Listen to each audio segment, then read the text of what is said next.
连不就快呀，把来的来呀，就是了连不就快呀。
我叫做姚尚德，就是刚才在你们身边绕来绕去、转来转去，你们可能觉得有点有趣、新奇、惊恐，可能令你有点尴尬的默剧表演者。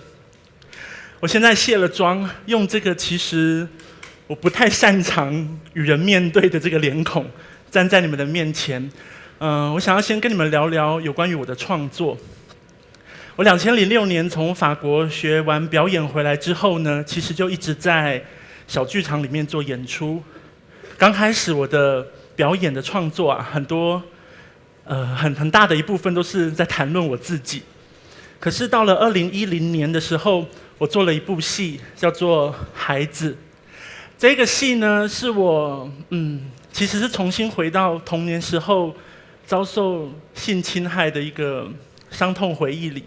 那我试着在这一个创作里面呢，跟自己做了一段对话。有一天演出结束之后呢，一个观众，他大概是个大学生，一个男生，他走过来，他问我说：“尚德，我可以抱抱你吗？”然后他在我的耳边轻轻讲了一句话，他说：“谢谢你，你也讲出了我的故事。”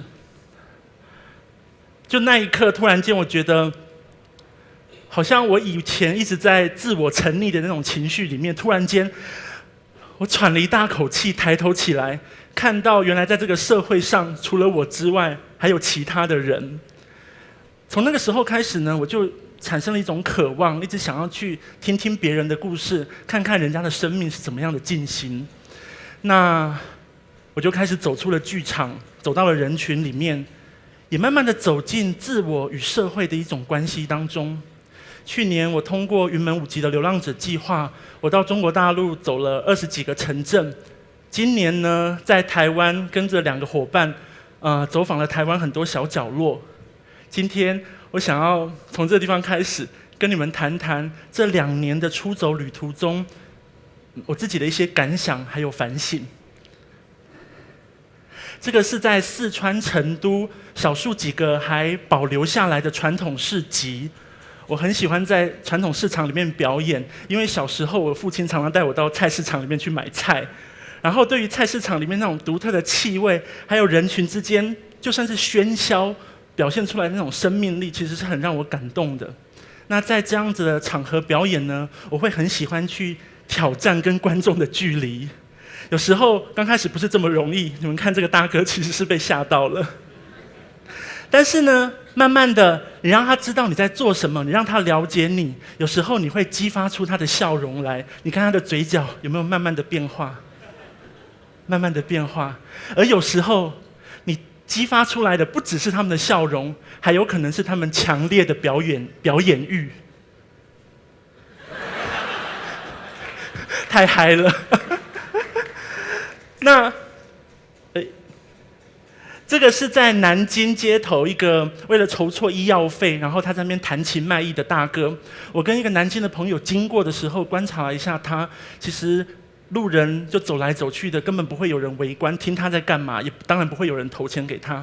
于是呢，我就灵机一动，画了个脸，想说跟大哥来一个互动。那可能是因为画上这个脸谱比较新奇的关系，慢慢的就吸引人潮来，然后慢慢就有人投钱。我回来台湾几个月之后呢，我的南京朋友有一天传来了一张照片给我，他说关于这个大哥的最新动态，然后照片的标题写着“姚尚德，你看你干了什么好事？”我干了什么好事呢？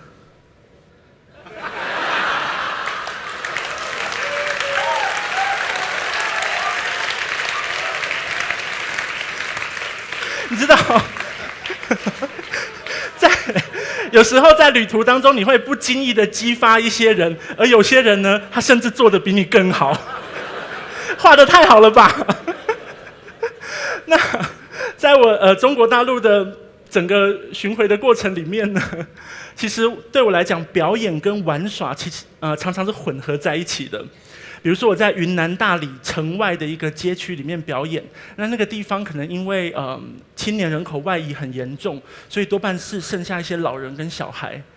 我在巷子跟巷子之间穿梭表演，突然间发现后面其实有一大群的小孩子，大概10几个小孩子跟着我，可是他们永远跟我保持一个距离。每当我转身想要跟他们互动的时候，小朋友就一哄而散不见了。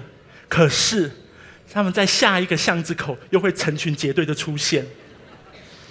那因为我那时候表演的时候其实是夏天，刚好那一天又忘了带水喝，所以表演到一半其实非常的累，于是就坐在路边。那这群小朋友里面呢，有一个小女孩，她就慢慢走近我，她看了看我脸上的妆，然后看我很口渴的样子，她说：“哥哥，你是不是口渴啊？要不要帮你找点水？”觉得非常的感动，然后她又继续看着我的脸，我想说怎么还不赶快去找水？然后她又看看我的脸说：“哥哥，你画这个是防晒的吗？”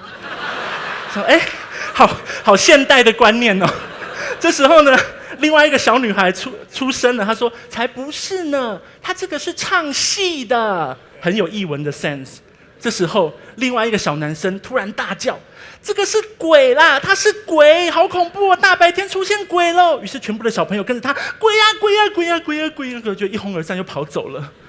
于是我就看着我的水。慢慢的消失在尽头，从来也没有出现过。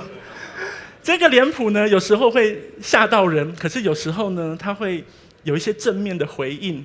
我在上海黄埔剧场外面表演的时候，有一个80几岁的老婆婆，她在旁边看着我，然后慢慢的走近我，她看看我的脸，她说：“啊，我知道这个叫做哑剧，就是默剧的意思。我已经20几年没有在上海看到了。”你知道，听到这句话，我心中非常的澎湃，感觉好像是千里觅得一个知音一样。然后也因为婆婆的这段话呢，让我更有动机，想要带着这个脸谱接下来的旅程，然后带着她能够走多远走多远，去跟更多不同的人见面，用表演的方式去跟更多人可能碰撞出更真实的火花。那我今年呢，其实把这个默剧出走的计划延伸回来台湾。我们去了蛮多的地方，那因为是在自己的土地上，所以感受格外的不同。我自己把这一趟旅程定义成一个打破自我的旅程。它对我来讲也是一个人生当中，到我现在37岁，37年来蛮难得的一个学习之旅。这是在台东的大鸟部落。你们知道，在表演默剧的时候，通常都有一个基本的常理，比如说，如果手上拿着一颗球是这个样子，我丢出去，回来。基本上我还是维持这个球的样子，不太可能，除非你要为了做梗，不太可能丢出去，不太可能会变成这样子。但是呢，这一群小孩子他完完全全打破了我的默剧的逻辑。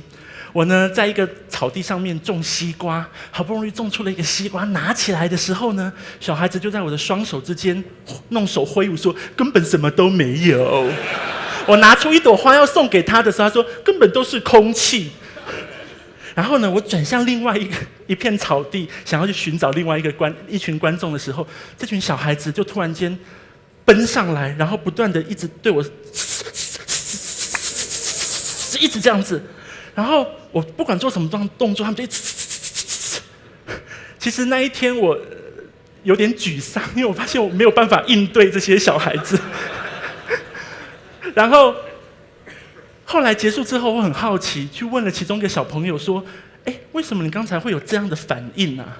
结果其中一个小孩子跟我讲，他说：“我们是蛇族，这是我们的土地。”你没有经过我们同意，就在我们的土地上乱种东西，这是对我们非常大的不尊重。是啊，我们这次跑了很多的偏乡小学，到了原住民部落，还有甚至在城市里面的一些独特议题的区域，我们发现其实尊重这2个字其实是大家包括我们自己都常常忽略的。那一个排湾族的小朋友呢，他用一个这么直接的行动，给我一记当头棒喝的教训。其实对我来讲是，哇，比好多的课程都还要有用。那除了他们之外呢，这个在新竹推广自然农法的武龙老师，他同样也用行动教导了我。有一天我们在新竹街头表演的时候呢，武龙老师他来探班，基本上他是一个不苟言笑的老师。然后他看我在化妆，化到一半的时候，他就说：“不然我也来表演一下好了。”想说，当然求之不得啊，赶快帮他化妆。对不起，赶快帮他化妆，怕他那个等一下后悔这样子。然后化完妆之后，武龙老师他不知道要干嘛，所以我就说：“老师，你是一个农夫，那不然这样子好了，我们在这条街道上，新竹琼林的街道上种满所有的植物。”于是呢，他就开始在柏油路上，在那个变电箱，在公车站牌，甚至在行人的身上种下了很多无数隐形的种子。那因为老师他是一个很专业的农夫嘛，我看他老师种的这个西瓜未免太肥美了，于是我就起了坏心眼，想要去偷老师的瓜。于是我们2个在这样你争我夺的过程当中呢，武龙老师突然间慢下所有的动作，他把手上那个非常肥美的瓜捧在手心，慢慢的蹲坐下来，然后他从空中拿起一把隐形的刀子，学得非常快。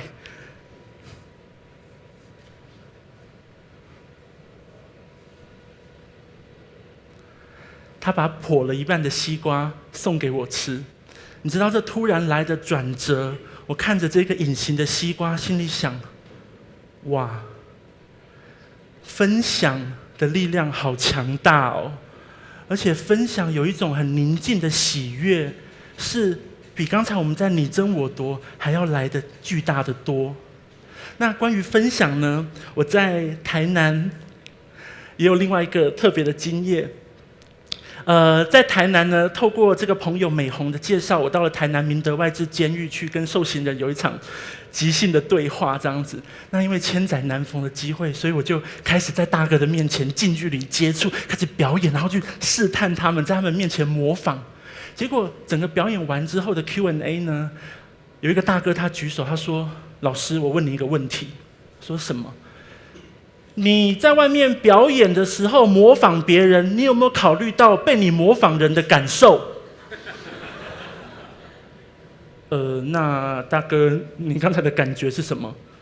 我非常想要打你。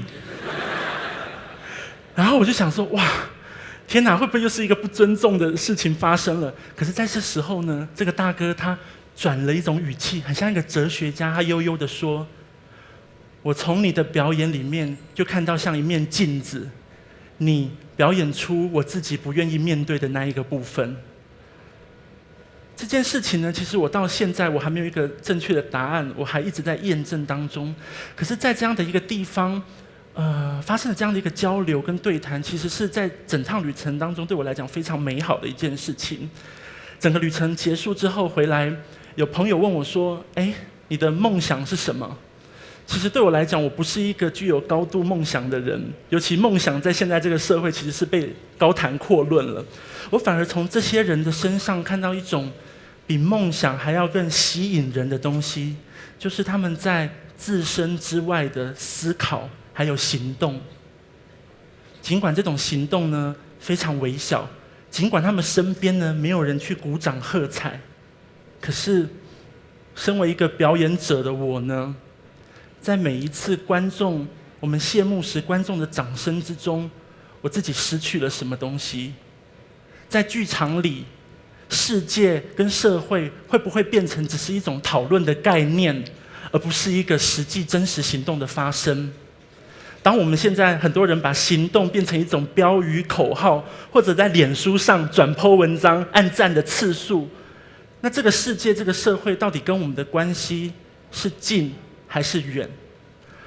默剧出走其实会一直进行下去，那这是我自己把表演转化成行动的第一步，那我相信我会继续走下去。谢谢你们，这是我今天的分享。